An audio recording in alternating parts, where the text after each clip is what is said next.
Okay, relationship. Ito yung ating, we are now familiar. Somehow, it takes some years for us ma-download yung ating structure. We started worship kahapon. And naabutan ko po, sabi ni Pastor Marlo, invest. So right now, may utang kami sa aming amplifier kasi nag-invest kami. No? Ganun yun. We also hear about message on outreach, which is sa amin ngayon, yan ang isang mahinang department sa amin. No? And we want to hire, no? Hindi hire, pag ginamit, no? Somebody that will help us on the outreach department. Kasi medyo doon kami tagilid ngayon. Sinabi ni speaker natin, we're talking together. Sabi niya, yung isang pastor natin doon sa Maynila, sabi niya, ito yung pinakamalakas sa kanya, outreach. That's why they were growing. Sa atin, baliktad. Minsan, yun ang pinakamahina. So, we are not growing. Biological, marami. No? Pag maraming, mag-asawa, tapos in 9 months, makaproduce, may biological growth. Okay. Relationship tayo po. And I look at this as one of one of those important ministry in the church we're in. Some other people call this as membership department. Now, I will show you mamaya how these things are involved. I will just share something that is given as an input ng sinabi ng ating overseer. By department tayo ngayon, whoever the head would be the one speaking. Wow, tumawag ako sa Maynila kay Pipito. Sir, ganito 'yon. Ano bang pwede kong i-share? Do we have some kind of a national program that we can look at? And then, may lumabas po that I want to share mamaya. That with that, along this way, pag nandito kayo ngayon, I'll be giving you some 1/4 survey. This is connecting with our ministry heads on women, ministry heads on men's, young people, kung may young adult kayo or young proof department, we will connect also with you because we're looking forward for an event after sa SMX po that hopefully ma-approve at mabigyan ng attention, then we can have another gathering, a convention for what we call these leaders we have in the churches na minsan yung ating ladies president hindi alam kung anong gagawin. Men's president hindi alam kung ano yung function niya. Young people siguro minsan, may mga events sila, but those things are not in line with our goal and visions. And we want to have that empowered at saka mabigyan ng attention.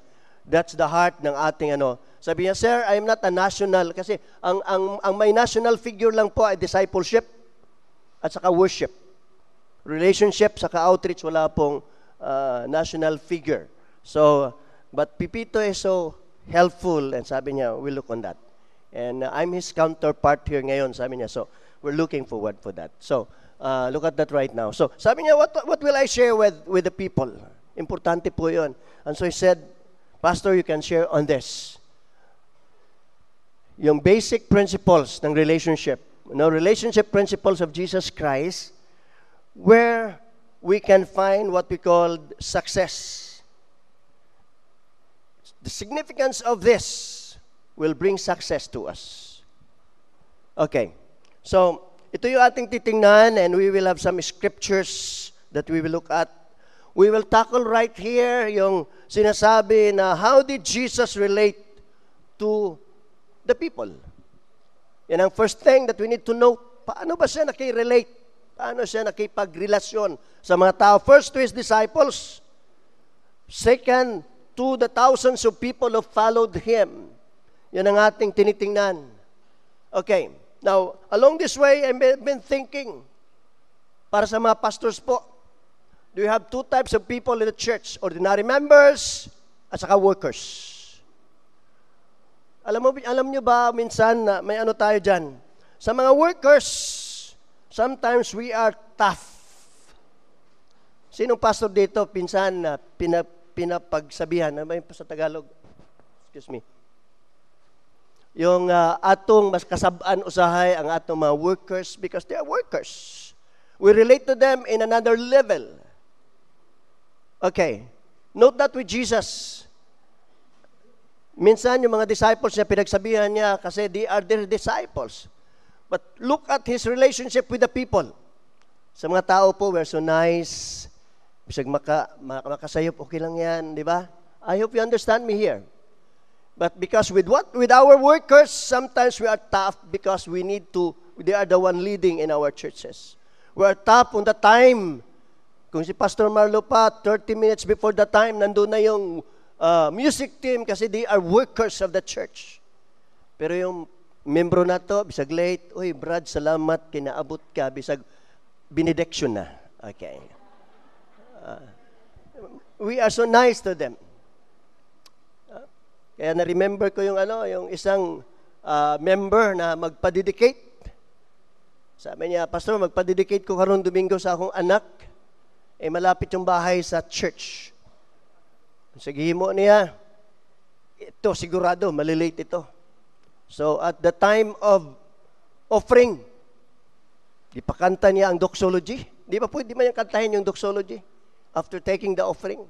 Narinig ng membro doon malapit lang sa church. Hapit na hulog sa hagdan. Dali mo diha, kay humana ang service, wala pa madedicate atong anak. So, yon, pagdating niya, now, our scripture is found. Wali pa man di pa man di ulian. So, hindi siya na late, pero hapit na hulog sa hagdan. Okay, let's come now to this. How did Jesus relate to the people? How did He relate to the disciples? Now, we have some principles right here, and there are two principles here that we need to look at. One, He placed highest value of relationship. He placed the highest value of relationship. Mark 12, titingnan natin yan sa Mark 12, verse 29 to 30. Now, what is the context of this? The context of this is one of the teachers of the law came to Jesus. Sabi, may tanong sa, sabi, Lord, what is the most important thing? What is the most important? Ayun. And this is the answer. And you need to note the importance of this. Sabi niya, the most important one is, anong sabi ni Lord? Is that, quoting Deuteronomy chapter 6, verse 4, ano yun? Hear, O Israel, the Lord our God, the Lord is one. And then verse 30, ginagamit natin minsan sa dedication, love the Lord your God with all your heart, with all your soul, with all your mind, and with all your strength, yung ating nakakita doon sa verse. Sabi niya, what is important right there? And so we need to place a highest value on relationship. What is that now? The key word for that is love. Highest value on that relationship. What is that? Our relationship to our Heavenly Father. Place a high value on that. Kagabi po, we're challenged to really give honor to the King, respect to our King. We need to bow down as the King passes with his train of his robes passing. Anong kailangan natin? We need to bow homage to Him. We need to bow down. And so, dito po, let's look at that.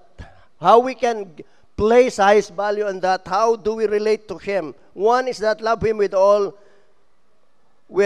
our heart, because in our heart, ano yung makikita natin, we can feel. It is the place where you can feel. Alam nyo, I don't know if nagsimba mo nga way feelings, nagsimba mo nga walay pagbati. You don't feel ang worship, you don't feel the preaching. Mali po, pag wala yan, you will go home empty.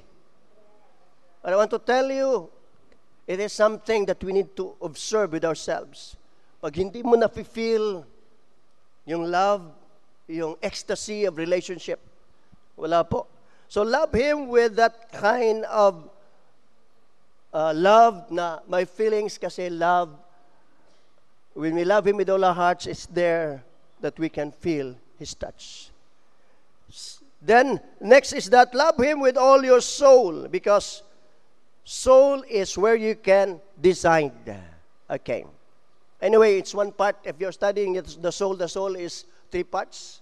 Nandun yung will, nandun yung emotion, nandun yung mind. Okay. But in our soul, it is there we give decisions. You need to decide to love Him. It's your will. Sometimes, pag love gani, we need to use our will. Bisag di siya nga higugmaon, ato lang higugma gihapon. That's why missionaries were trying to love the unlovable. Pumupunta sila sa tribe, sa mga then they have seen these people, grabe, hygiene, wala doon, but they need to love them. That's part of the missionary character that they need to have. So, love Him with all your soul. Decide to love a person. It's part of our giving value on relationship. Third thing is that love Him with all your mind, because mind is where you think. Dito po. With our mind, nandun yung thinking natin. So, madali lang yan. You need to really think how we can show love. We need to use our intellect. That's why one of expression of love daw is giving. You cannot love without giving. Think of that. That's why sa offering, ginagamit natin yun. We cannot love without giving. One of those decisions we need to have in our thinking. Then love Him with all your strength, because it is where you can physically interact with the people around you. Wow, ganda dito, no? We need to interact right here with the people. What is that? Physically. Minsan, I'm thinking of the husband and wife relationship. How they can interact with one another, showing love. Kung guba ang faucet, the husband can fix it. And then sabi niya, wow, my husband is talagang helping me. No? Kung may laba, dad, laba tayo. Kasali yun sa interaction. Okay, so they give some kind of highest value. That's why minsan napaka nito, mahal rin minsan. Why? When we relate with our leaders, sometimes we need to treat them. Kaya yung sa Dasma, sabi niya, ang mahal minsan yung kape kasi sa Starbucks just to talk. Sabi niya, maraming nangyari when we talk together over a cup of coffee. That's relationship. Interact with one another. Okay, so those are the things that we need to look at here. Place the highest value of relationship as we look at in Mark chapter 12. Number 2 that I want to share is that how did Jesus relate to the people? Number 2, practice the biblical principles of relationship. We will look at that in 1 John chapter 4. Yung basic principle. Basic lang po. But it's so important principle here. What is that in 1 John? Alam niyo na yun. Dear friends, let us love one another. For love comes from God, and everyone who loves has been born of God and knows God. Verse 8, whoever does not love does not know God, because God is love. Versikulo sa mga bata, God is love lang. Tumuy lang po ang ginamemorize. Naapay sugod na oy. Okay. But look at that. The key word here is the word let us. So ano yung natin? Makikita dito, we can notice that this is not a request, it is a command. So first thing is that, sabi niya, dear friends, all of us are God's friend. We are all our master's friends. Anong sabi niya? Let us love one another. Anong tiningnan natin kanina? You need to think. You need to love with Him with all your mind. It is where we think of that love that you need to give to others. Love one another. Let us love one another. For what? For love comes from God. Love comes from God. Another thing that we need to notice in this verse is that, sabi niya, everyone. Ano yung everyone? Hindi ako kasali dyan. But hindi po. When I say everyone, no one is excused. Right? Amen? I am not excused. Why? So everyone who loves has been born of God and knows God. Ganda yung born of God. Born again. Muna usahay, naagani kuan, naagani na ay mag-away sa Christian. Usahay, tapik ko na lang ka sa baga. Brad, born again baya ka, Brad? Pasayloan na lang. Di ba? Ganda minsan, no? So niya, yung offense mo naging, ang deterrent is yung pagka-born again. Gamito ng pagka-born again para di na lang ka mag-prayer up. Ganda rin minsan. Oy, Brad, born again ba ka? Minsan nagda-drive ako, sabi ko, tapos ganyan. Sinong driver dito? Minsan, ganun yung spirit natin. Grabe niya, di magrespeto. Niya, naaday nag-drive niya, kikisaba niya. Yung dayon tong kuan sa so nangasaba. Sorry, pastor. Uy, kaila da isa akong pastor. Mura sang natunaw ba? Sorry, pastor. Hindi sinasadya. Minsan dito sa we involved with other churches, hindi natin kilala. Minsan it's, wow, di na lang good ko sahay, pero lumalabas minsan. Sorry, pastor. Uy, pastor, kaila da yung pastor. Kaila dito sa kuha. I'm at Gmall one time. And then somebody approached me, tapos may binili ako. Ay, pastor, uy, kaila din sa pastor, delikado ni. Minsan, we need to really act the same, outside and inside, para tayo. Wow, everyone who loves has been born of God. Let's come to the third thing in this verse. Ano yung third thing? Whoever. Ito yun. Selective. Whoever does not love, anong resulta? You are not showing you know God. Everyone whoever does not love does not know God, because God is love. Ang hirap nito. You will be accused you don't know God because you fail to really execute that love. Okay, so in some versions, sabi dito, He has given us this command: whoever loves God must also love his brother. This is something that we need to look at. He has given us this command. Church, loving one another, loving other people. That's why relationship is so important, because it's a command. Sabihin mo sa katabi mo, loving others is a command. Hallelujah. Galit ka man. Wow. You know what? I have a feeling last night, Lord, sabi ko, you need to have a breakthrough. We need to have a breakthrough in our midst, Lord. And what is that? Sometimes, what prevents a breakthrough is that kung naatay ginatawag, gitago sa atong kasing-kasing. But it's a command that we need to have. Okay, let's come to another thing. Why it is important, why relationship is very important. Dito tayo, baka maubusan ako ng time. Okay, may mga isingit pa ako mamaya before I close, okay? Why relationship is so important? Christianity is relationship. It is relational. So, it is what separates us from other religions. Alam niyo ba ang kaibahan ng Christianity? It is because of that relationship. Yung mga RC ngayon, sabi niya, bantayin ninyo. Basta muwali ganin na siya o ingno niya nga makigrelasyon sa Diyos, protestante na. Alam nyo na yan. Basta ang kanilang point is that hindi kami nagpipreach ng religion. We're preaching relationship with Jesus Christ, who wants to be related to Jesus. Yan, bantayan nyo yan. Protestante daw yan. Which is true. That separates us from other churches. We are developing, we are challenging, and we are encouraging relationship of these people to the Lord, because that is true Christianity. Okay, now look at that. What is this? There are 6 that I want to note, and we will start with relationship and then turn to love in number 4. What is that? Number 1, relationship is more important than money.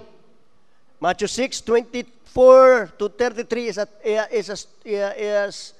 our praises right there, and one part right there that nagsabi, you cannot serve 2 masters, both God and mammon. What is that now? I'm thinking of that. Kinsay nakapautang diri sa inyo, ha? Sabi niya, pastor, minsan sa may classmate ako sa sa aming masteral, sabi niya, pastor, alam niyo ba kung anong ginagawa ko pag may umuutang na Christian? Hindi ko na pinapautang. Ako na lang ginatagaan, no? Minsan gusto may maghiram ng 1,000. 1,000 lang naman.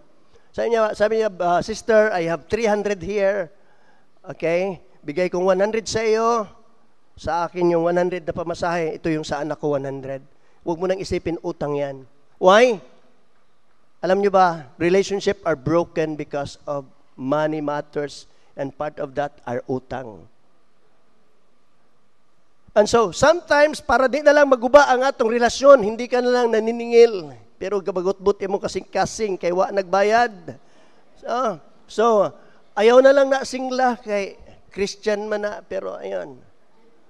Christians, marunong magbayad ng utang. Sabi mo yan, basta Christian, amen. Hallelujah. Basta utang-utang, bigay-bigay. Kung hiram-hiram. Wala nang naigo, oy, apil ko ana. Apil ko ana. But sometimes this is true. Relationship is more important than money.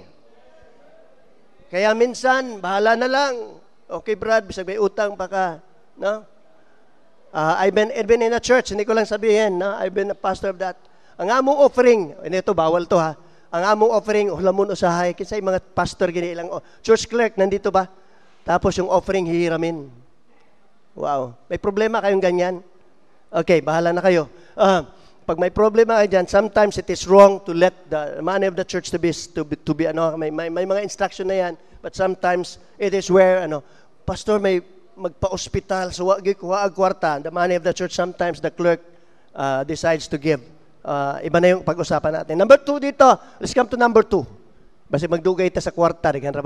Nagharabag kwarta. Good, taon. Okay, relationship is more important than task. 1 John chapter 4, verse 21, you can easily relate with people if you are driven with God's love. We need to be driven with God's love. But what is that? It is more important than task. Kinsay nagsugo. And that's why I start ganina, that when we come to our workers, different yung ating way of dealing with them.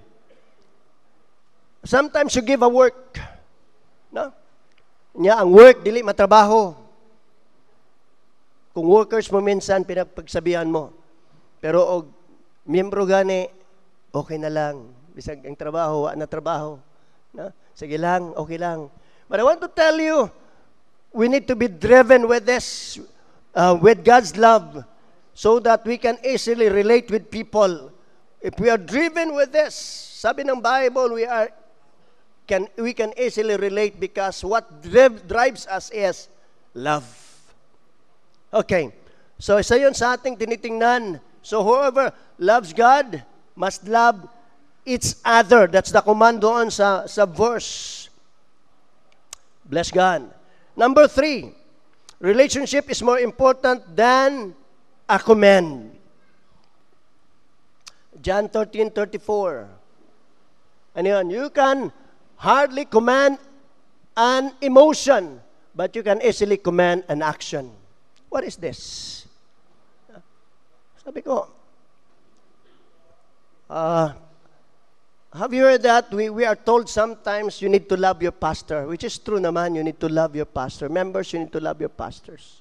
We need to love our people. We need to love your elders. Buti lang sa Church of God, walang deacons, no? Kasi minsan sa cliche, sabi nila, board of demons. Sabi nga, kaya wala tayong board of deacons. We have elders, we have council. Pero ngayon, wala na, word na. Okay?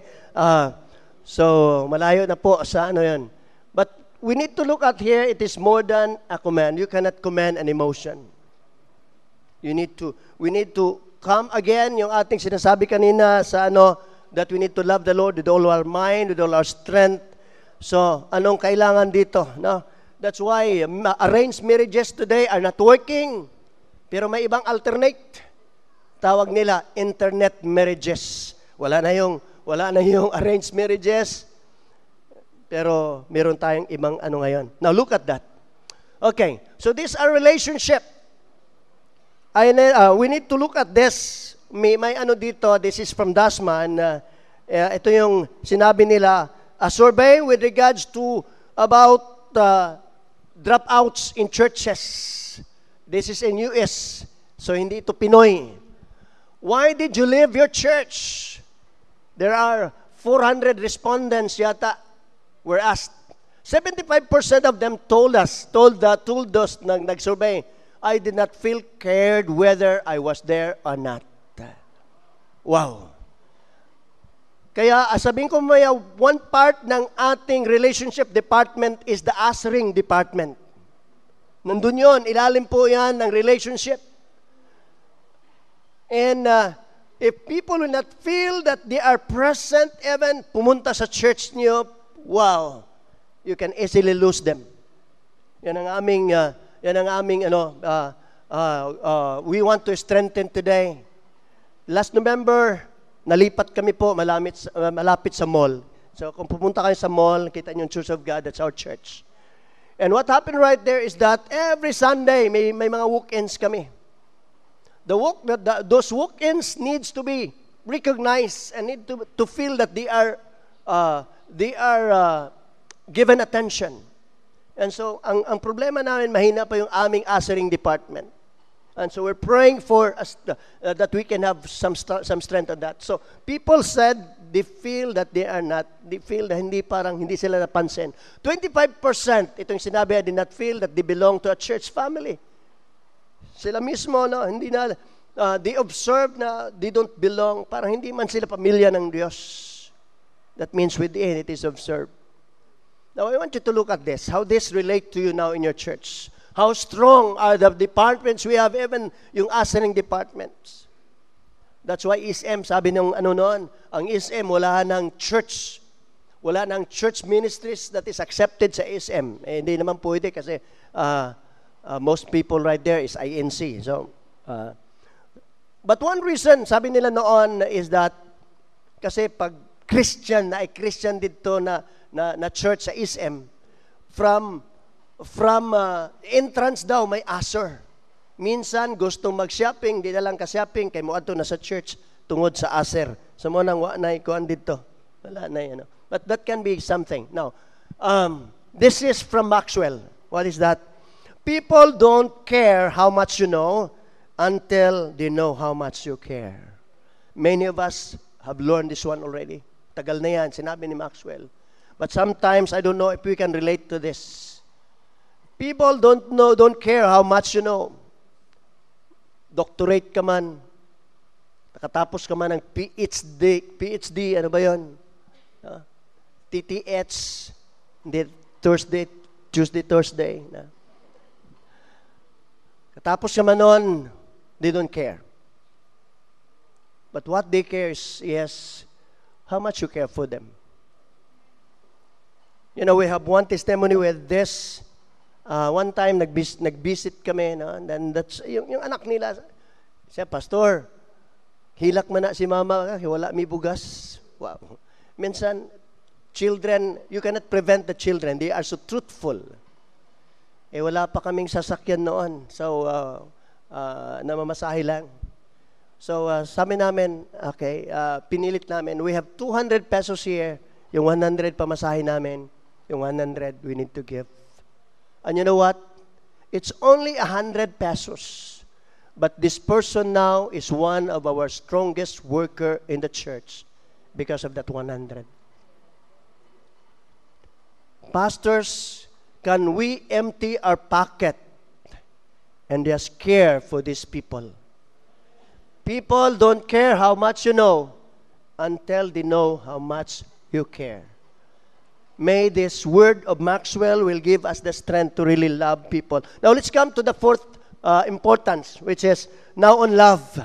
Number 4, love is more than just patting each others on the back in church and saying, I love you with the love of the Lord.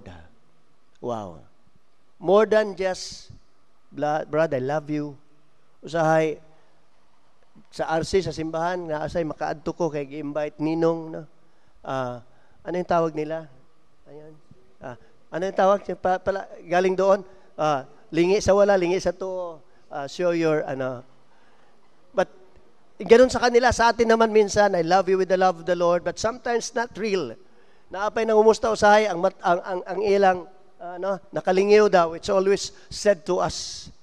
So, you see, it's more than that, patting each other's shoulders and saying, I love you. That's more than that. Number 5, Love is not a theory. It's not just a talk we preach. It is not a word to use to express in greetings. I hope you understand that. No? It is not something that we preach. It's not a theory. It needs to be expressed. It needs to be manifested. May ebidensya po. May seminar kami dito sa Davao by 29. Sabi na doon, okay, bring somebody because we'll have a show of love to each other. I don't know what happened to that, no? What will happen to that? Pero it's not a theory. It is not just a talk. It is something that we need to manifest. It is something that needs to be shown. Alam niyo yun? So when you say love, it's something that is not only a talk from you. It is something that is expressed. Number 6, love is the foundation of the relationship with maid. Foundation. It can be seen when we treat people the way God commanded us to treat them whether we like it or not. Ito yun ang mahirap. Treat them. Treat people the same as Jesus treated people. Whether you love them, whether you like them or not. Because it's a command. Balik tayo doon sa let us, everyone. Sabi niya, whoever. Kasali po tayo doon. And so, let me have this, what we call some facts now. Again, a survey. This is from Haggai ba ito? No? It was also copied. Sabi niya, type 5 reasons why they don't come to church. Number 1, 26% they have no time. May mga working schedules conflict. Number 16% is no interest. The church has nothing to offer. I have no reason to come. Yan minsan. 15% don't know, I don't know. No, I have no idea about religion. So these are yung pagano gyud, what idea about religion. Then 14%, we have different beliefs. My beliefs are different from you, so I will not come to your church. Okay. 12%, I don't need to worship at the church. Naaman sa TV, nasa internet, nasa... You know what? Ngayon, yan ang kalaban ng churches. Competition natin yan. Naanay mga tao, nga na, mas gwapo pa mang wali sa TV kaysa wali ni pastor. Nga no, mag-adto pa man ko sa church. I am saying something, a fact dito sa atin. Bantayan nyo yan. Nandiyan ngayon yan. So, our main goal right here is to establish relationships that are transformed by the example of Jesus Christ and inspired by the power of the Holy Spirit through God's Word. Now, I want you to note right here, you know, we're looking on the parable of banquet dito. Gusto kong insert gamay. Who understand? Who among you here still inviting people sa church? Ato bang mga nag-invite pa ba mo church? You know what? Some of those important gadgets we have now, yung texting, na mag-invite. Abi niyo, kinsay kusog mag-invite, sabadista, saksi, sila yon. Sila pong, malakas mag-invite. Tayo minsan, hindi na natin binibigyan ng attention. But you know what? If you study the parable of a banquet, ano sabi doon? Sabi niya, labas kayo to byways and highways, invite people. There are 3 ways right there that we can invite people. And I'm shocked with that one. Saan ba yung banda yun? I have not written the text, but you know the story right there, that there was a king's banquet and they need to invite people outside. Sabi niya, bring people. Unang-una, sabi niya, invite people. Yan ang una nating ginagawa, we invite people. Usay, imbitahon na to, kung sa Bisaya pa usay, masag maglagot ko ning sa Bisaya nga pag-invite. Unsa, adto ta sa church, puhon. Sa Bisaya nga ni. Puhon. So I don't know what is that. No? Walang dating. Okay. Brad, Thanksgiving na mo. Punta tayo ng church, puhon. Okay.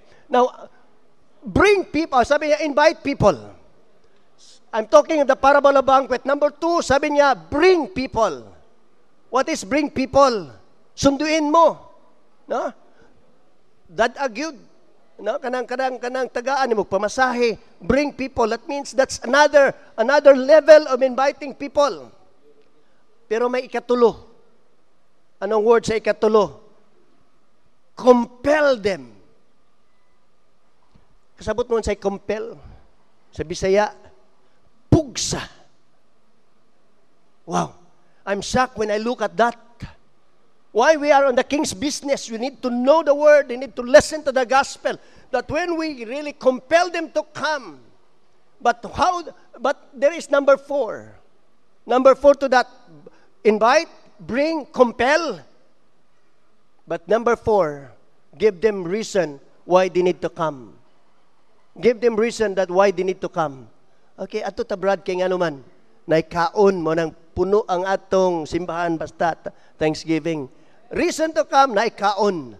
Or somebody said, if you have invited some prominent figures right there, okay, ato sa church na mo, Brad, kay naa si Yeng Constantino, invited na mo. That's the reason that they will come. Sometimes we have programs that we spend something. Give this number 4, reason to come. Balikan ko po yung aking sinasabi because some of our failures today is that we don't invite people. But one thing important is expose them to the word through the church by inviting them. Number 1, invite them. Siguro by text or by some kind of card. But number 2, anong sabi doon? Bring them. No? Sundiin mo. Puntahan mo. Pero ayaw atuin ng membro sa laing simbahan. Kanang imo lang paryente o kanang friends nimo. Okay, third, compel them. You need not to stop inviting them. If you invite them 10 times, double that. Make that 20 times. Syaro. Pagkaabot sa 20, di na makuyog. That's one thing. And then invite them when there's reason for them to come. Kasi in-invite niyo si Presidente. So nandun siya. Okay. Let's come to another survey we have here. Another survey is that this is pala yung sa Hagay, no? What is this? A survey around the world. How does ministry or church grow? Sabi niya, ito yon, just in passing kasi sa movers nakita na ito. Sabi niya, sermons, ilang percentage lang sermons? About 18% or 13%. Crusades, medyo nawala na to. Sa Davao ngayon, may nagbalik. July 23, may crusade sa Davao. Okay. Pastor, no?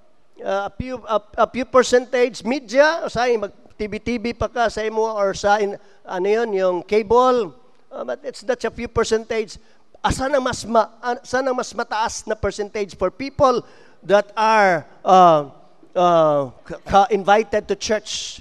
Relatives and friends. Ito yung pong sinasabi, friendship evangelism. Bible distribution, literature, others, kukunti po. That's why if you look at this is a survey around the world. No nation is exempted to this. It's important. Your relatives, your friends are your asset to be invited in the church. May relationship kasi. I hope we can able to look at this. One important aspect that we need to focus is that yung atong mga paryente, atong mga friends, that they can be brought to the feet of Jesus. We have another one right here. I want you to note that one. That's why may story, no? Narinig niyo yung story? Pag puno daw ang simbahan, sa buntag, sikat ang church. Pag puno daw ang simbahan, sa gabi, sikat ang pastor. Pag puno ang simbahan, pag Wednesday, sa prayer meeting, sikat si Lord. Okay. Asaman ang daghang tao sa inyong simbahan. Prayer meeting? Wow, palakpak po sa inyo pag prayer meeting ang maraming tao. Pero unsa may problema, ang prayer meeting nato is only 20% or 10% of our people, of our attendants, are the one coming in the church. Pag may 100 ka po, masaya ka na, 10. Masaya ka na, may 20. Kung sumubra pa dyan, you need to rejoice. Kasi po, sikat si Lord. Because in prayer meeting, what we give attention is our Lord. Wow. Let's look at another. Okay, look at this. Relationship is the glue that holds and binds the church together. Importante yun. I have a book right there. Sino nakarinig nung, ano ba yung isang survey noon, yung, I forgot, sa Philippine Challenge, there are 8 key factors of growth in the church. Sabi nila, one of that is relationship. They have shown some kind of a barrel, murag kadang barrel bitaw, nga gibutang ingon siya, in every angle, hindi po, diferensya po ang height. So whatever the lowest is, doon tatagas ang tubig. So kung hindi daw strong ating relationship, pag hindi mataas, doon yun lalabas. Sometimes our church is may maliit na entrance, pero dako ang ginatawag exit. Why? Because people are going out now. What is that? What holds them is relationship. That's why, kung sa outreach, no, if you can imagine, wala yan sa PowerPoint. If you can imagine, pag may new believer, ito yung turo ng pag may new believer, asan mo dadon ang new believer? Sa church na kaagad, na? Ganon, ang ating trend. But when there is a new believer daw, this new believer needs to be involved in two areas, either in Bible study or in what we call care group. Pero kung wala tayong care group, wala tayong Bible study group, within the area na malapit siya, asa na to dadon? Dito po sa atong department. Kung young people siya, bring them to the department of young people. Kung babae siya sa ladies, kung lalaki siya sa men's, that could be another angle we're in. You can imagine now, a new believer, kung hindi siya maisali sa care group, dalhin niyo po sa, involve them. Make that person relate to this group. Kung lalaki yan siya sa men's, kung babae sa women's, kung young people sa youth. That's one strategy that we need to look at. So, that's important. Friendship is the key to retain and involve the churches, the people. Again, balik tayo dun sa survey ng Haggai. Relatives and friends takes the highest degree of what we call people that comes to church and way wherein we can touch them. Okay, let's move to this. Number 3. Tapos na tayo sa 7. Okay, this is another thing that we need to look at. Reflecting a godly relationship. How do we reflect a godly relationship? Ano sabi dyan? We cannot reflect God's love unless we learn to love others. This is true to you. Sabi natin, love is not a theory. Kanina. So ano yun? We cannot reflect God's love unless we learn to love others.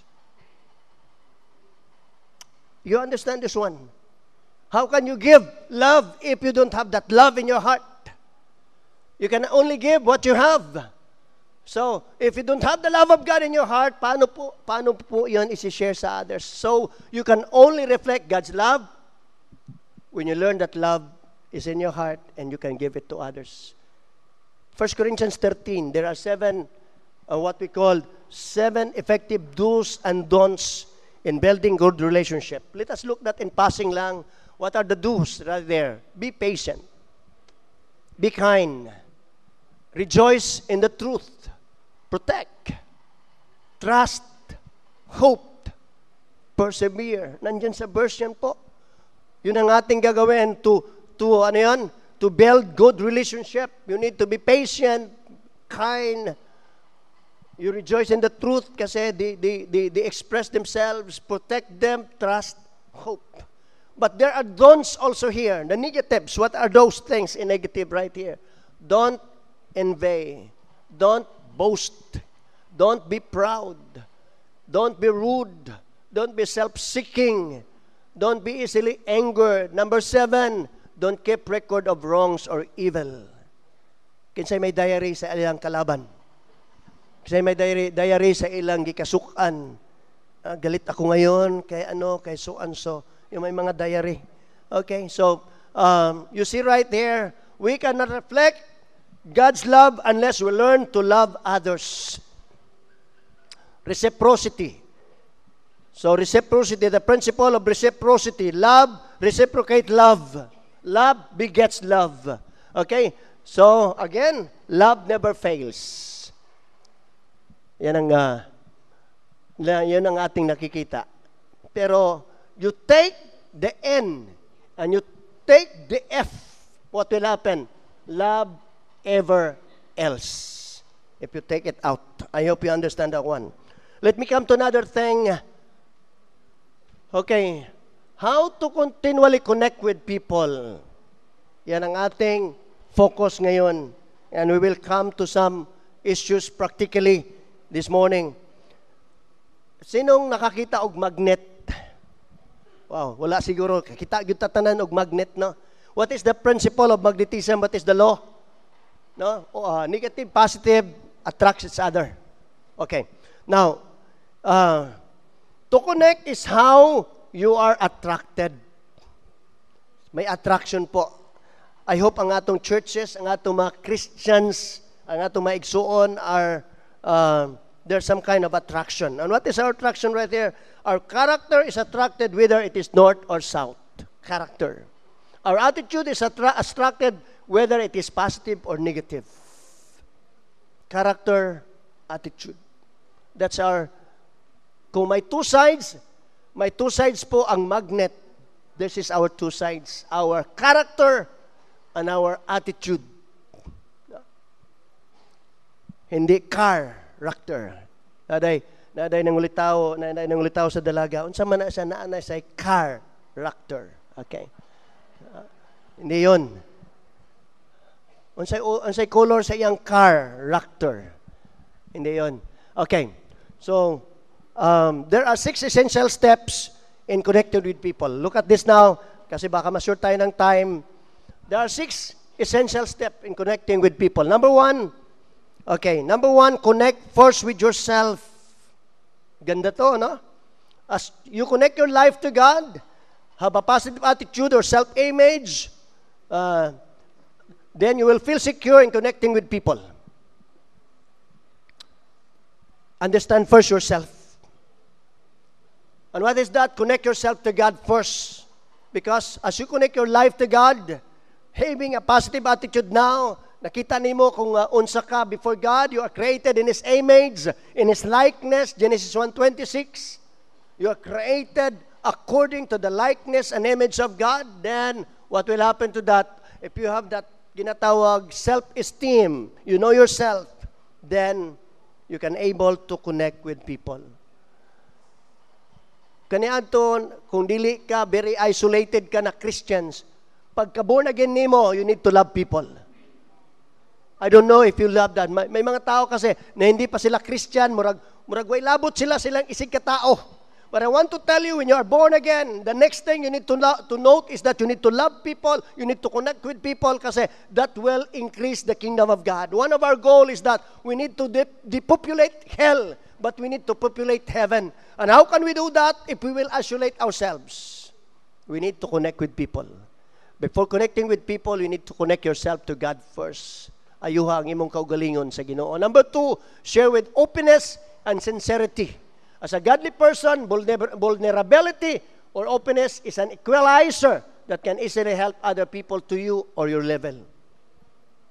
Transparency is the word. We need to be open na wala tayo pong itinatago. We're talking of some structure of the church sa ating speaker last kahapon. Sabi niya, it's good to connect with people, but sometimes when people are under somebody tapos may rule na you need to pass on protocol, you cannot come direct to the lower person, then there will be problem. But when you are the pastor and you can connect even to the smallest and lowest person in the church without passing protocol, then that would be good with what we call connecting. I don't know if you can relate on that, but we need to be open. We need to be sincere in dealing with people. Number 3, ito yon. Live according to your message. We always hear that, no? Make sure your action is always consistent with what you have said. Your life testimony is a perfect message to connect with people. Sa aming psychology class, sa counseling class, one of the great, what we call, asset or benefits, advantage ng pastoral, a pastor is that hindi lang po when we counsel, wala tayong bayad, but our life is a testimony. Okay, so Anong sinasabi dito? Live according to your message. Live what you preach. Yung sinasabi kanunay sa tua. Dili itong atong ginestorya lahi kaysa atong gikinabuhi. It should be consistent with what we're talking. This is self-explanatory. So we need to live according to our message. If you preach about love, then express that. If you preach on relationship, then be related to people. Number 4, learn to know your audience. When you learn to address their need, you can focus your actions on meeting these needs. Discern and check the real situation. You need to give attention. Ano bang problema nila? Kung sabay ilang kikinahanglan, focus your action on meeting these needs. Felt needs. Ito yon. So, you need to address your need. Are we having that sa atong ginatawag ministries? Usahay, we need to observe people. Even preparation of our sermon needs to address the needs of the church, the needs of the people. So learn to know your audience. Number 5, communicate on others' level. If you are condescending, the people will start to resent you. Try to talk to them as a real trusted friend. They will come to respect you. Huwag niyo po silang maliitin. Don't look down people.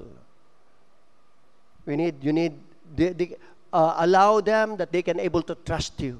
So communicate on others' level. Number 6, believe and relate people totally. So if you love them, you have the opportunity for setting up these people for success. Setting up these people for success, you have to demonstrate your compassion on them. Anong sinasabi doon? I want you to take that. If you love them, you love them. You give them the opportunity to really reach that success. I hope you understand that. There are people around us, show that love, relate to these people, and you are giving them the opportunity to attain success. Everyone should be successful. That's so important.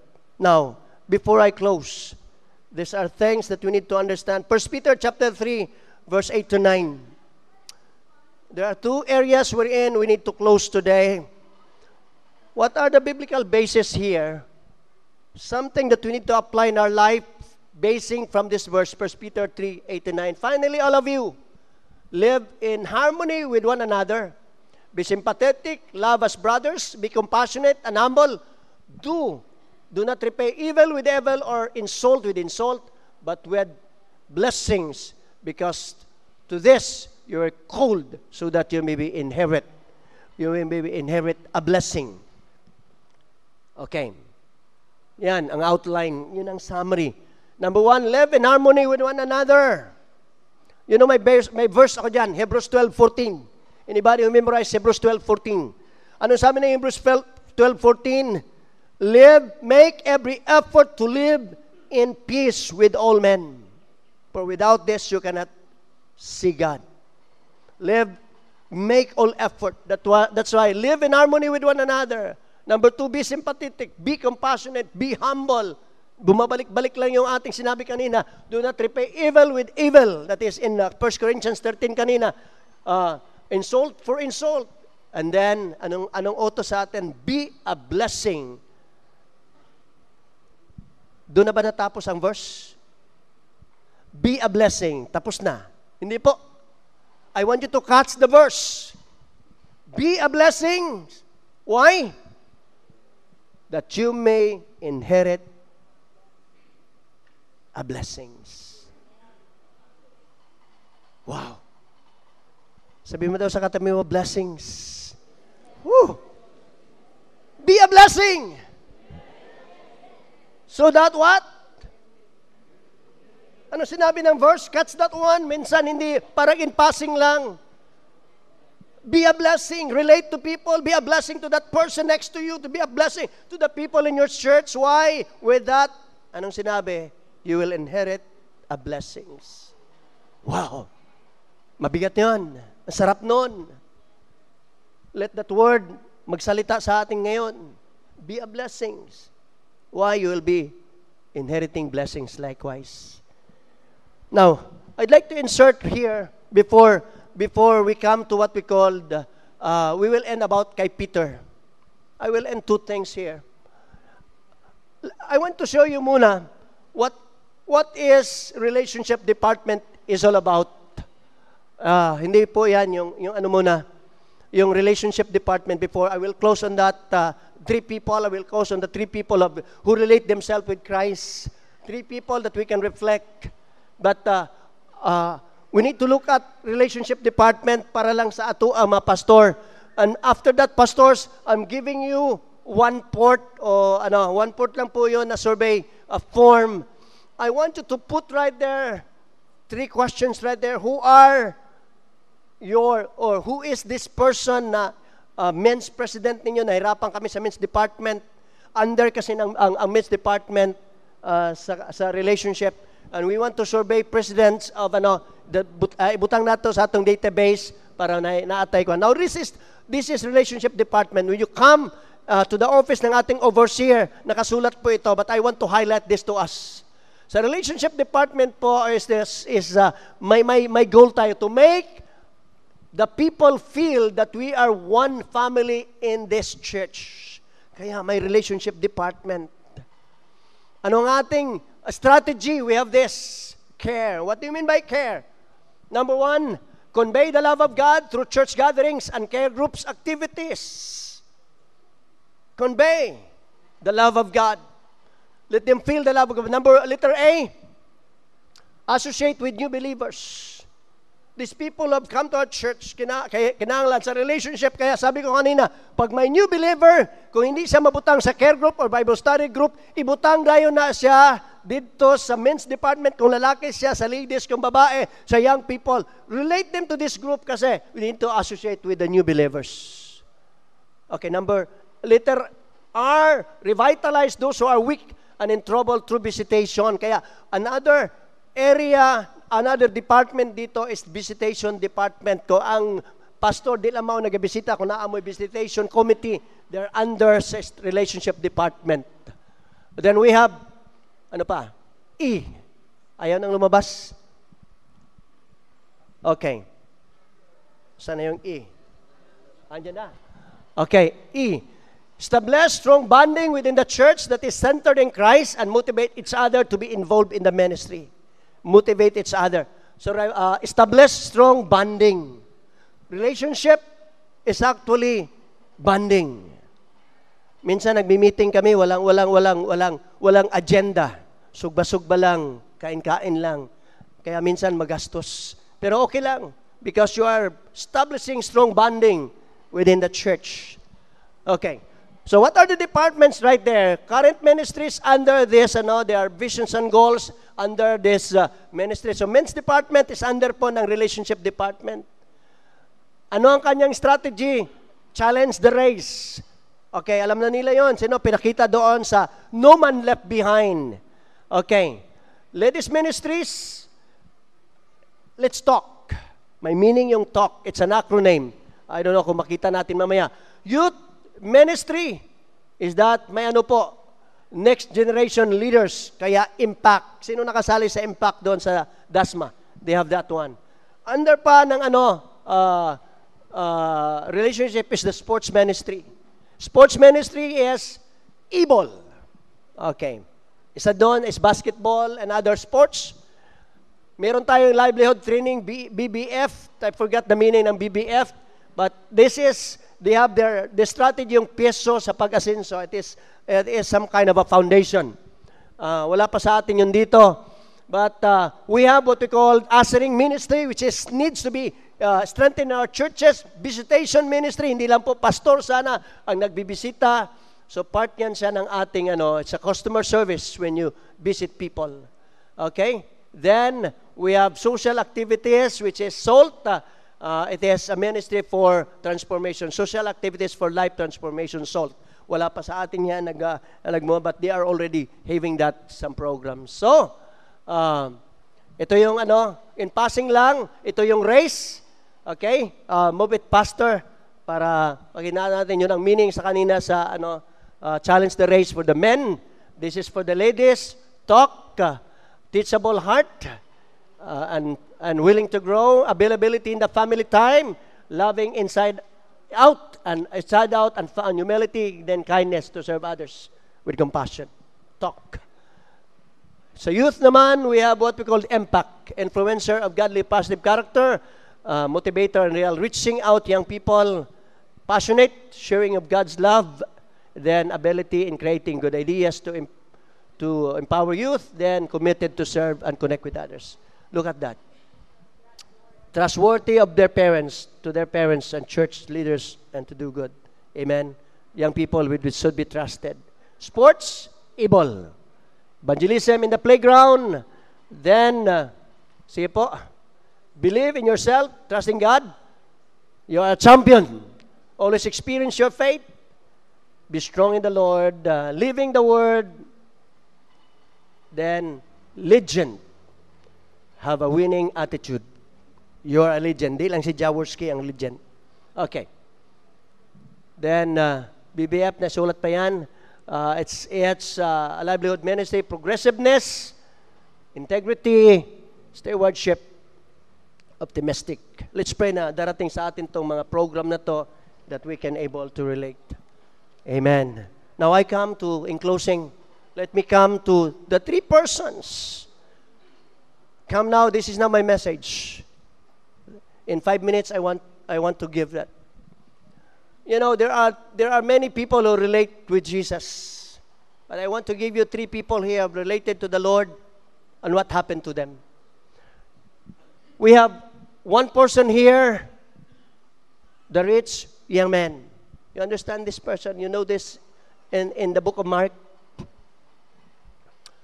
The description of this person, he was rich, he was young, and he was so successful. Minsan, maraming successful, pero tigulang na. Idara na. Kaya may text minsan, pumasok sa akin, sabi niya, people save money in their old age only to spend in the hospitals. Okay. So, this rich young man is that he was rich, ang ganda, he was young, and he was so successful. Kahit anong gawain niya. And you know, this person, ano nangyari with this person? He came to Jesus one day. Sabi niya, Lord, what shall I do to inherit eternal life? And the Lord sensing his heart, sabi niya, have you done this? 10 Commandments. Di ba ganoon? Sabi ni Lord, 10 Commandments. Love your neighbor. Ano yun doon? Honor your parents. Love, ano yung 10 Commandments? Kalimutan yung 10 Commandments doon. Sinabi niya. And then this young man said, I have done that in my youth. Ginawa ko na yan. And then the Bible saying right there, the Lord added, then sell your possessions. Come and follow me, and you will have inheritance in heaven. And what was the answer of this young man? He went away sorrowful. What happened to this person? He was rich, he was young, he was very successful, but he was unconverted. He cannot live his wealth, and so he went away sorrowful. Another person is si Judas. Alam niyo si Judas, he sold the Lord with the 30 pieces of silver. If you come to John chapter 12, the same story, doon si Mary Magdalene, sabi niya, gibuak to ni Mary tong perfume. Sabi niya, if that money was only, if that perfume was only sold and the money was given to the poor, sabi niya, we have some, what we call, kwarta in the box. But John, the writer, was so clever in his writing. Sabi niya, he was talking to these things because he was a thief. Nandun talaga yung thief siya sa John chapter 12. And so what happened? This person has a perfect pastor, which is the Lord Jesus Christ, but he was never transformed. He had seen miracles. He had seen all the activities Jesus did. Ganon si Judas. He was with the Lord Jesus Christ for 3.5 years, but his heart was not transformed. That's a sad thing with these two people. Let's come to the third person here. We have this third person. If you look at the last chapters of the gospel, and doon sila, one day, when Jesus was now arrested, Peter was following, and then, somebody from that group, sabi niya, yung babae lang, sabi niya, di ba kasama kanila? And Peter said, no, I'm not. Then, a young person right there said, talagang kasama kanila. Sabi niya ni Peter, no. Then, third person said, kasama ka talaga nila kasi you look like a Galilean. Sabi niya, no. And then the cock crowed 3 times. And he remembered what the Lord said, Peter, you will deny me 3 times. Before the end of the day, you will deny me 3 times. And you know what? Peter was a person, if you look at his life before, siya yung lumakad sa tubig. He has all those experiences with Jesus. He was one of those disciples in the boat with the storm. All of those miracles had happened, but then at the last moment of his life, he denied the Lord. But what is important with this person is that Peter in Acts chapter 2, chapter 3, chapter 4, this Peter who was weak, Peter who has those fears he has in his life, bounced back. Amen. And he was then a great leader in the church. In Acts chapter 2, he was the one who stood up and said, men of Galilee, men here that are attending this Passover, these people are not drunk. And he preaches a sermon at that point of time, and it converted 3,000 people. Why? Ligon ba si Peter? No, he was prayerful. He was so limited in some sense. But the only good thing, the one good thing kay Peter is that he never remained on his situation. He bounced back. And because of that, the Lord used him. Later on, tradition says when Peter was about to be executed, he was caught and was to be crucified. He asked, katong nag-crucify, say, no, don't crucify me the same as Jesus. I'm not worthy like him. Crucify me upside down. And Peter died crucified upside down. What I want you to show here is that these are 3 people who relate with Jesus. 3 people. The rich young ruler, rich, young, very successful, but he was unconverted. Judas was with Jesus with all those miracles, but he was not transformed. He was not changed. Sometimes I imagine people in our churches, kadugay ng membro nato, but they were not changed. Yung ang ilang offering, ganun pa rin, sinsilyo. Yung ilang tithe, ganun pa rin. Hindi proportion sa kanilang income. All of those people who have not grown up, they are like this person. Judas was with the Lord for 3.5 years. He had seen those miracles. He had seen all those things that Jesus did, but he was not transformed. But here is one person, Peter. Weak, powerful, limited, in all those that we can say negative for him. But one thing good for him is that he bounced back before the Lord. And the Lord used him. I don't know how are you feeling now. Are you failing in your ministry?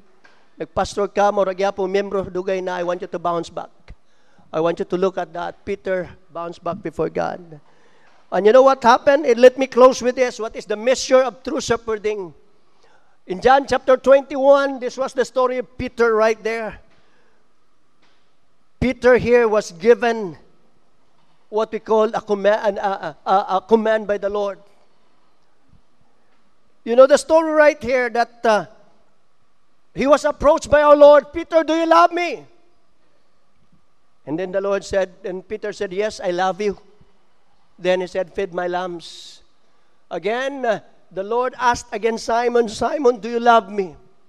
Then he said, take care of my sheep. Third time, the Lord told him, Peter, do you love me? And he said, feed my sheep. You know the story, it's so familiar to us. But what I want you to look at right there in this story is that there's something that we need to look at. 3 commands given to Peter. Feed my lambs. Feed my sheep.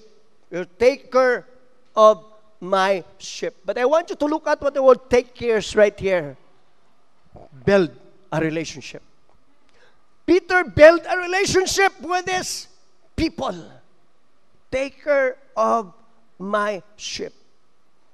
Build a relationship. And third thing, he was told right here, Peter, do you love me? And he said, feed my sheep. Feed. Feed them with the word. Feed them with a green pasture. That's why we need to improve ourselves. We need to study. We need to make some research. We need to really make ourselves something that we will be feeding them with the green pastures. Church, again, relate to your people. I want you to bow your heads right now. I don't know how to really bring something to you, but I want you to look at yourself now before your people. Basin, dili kayo maayo ang relasyon nimo sa imong mga miyembro. Or if you are a worker here with other workers in the church, with our people in the church, I want to tell you, we need to pray at this point of time. The last word that I want to drop in your heart is that Peter takes care of my sheep. Build relationship. If that building of relationship magastos, okay lang. Don't think of that expenses. But building relationship sometimes cost money, cost our time, cost our effort. Church, think of that. Where are you now? And if there's something that you fail, if these are something that we have neglected, then we need to bounce back like Peter. We need to bounce back into that state we're in. We can able to relate with our people. Again, takes care of my sheep. If you are this person today and you want the Lord to just give you His touch, would you just raise your hands to the Lord and we'll pray together, every eye closed, every head bow. Lord, help me to love my people. Help me to relate with these people that you have given me. Help me to take care for them. As you are here this morning, you can just come before God and say, Lord, help me.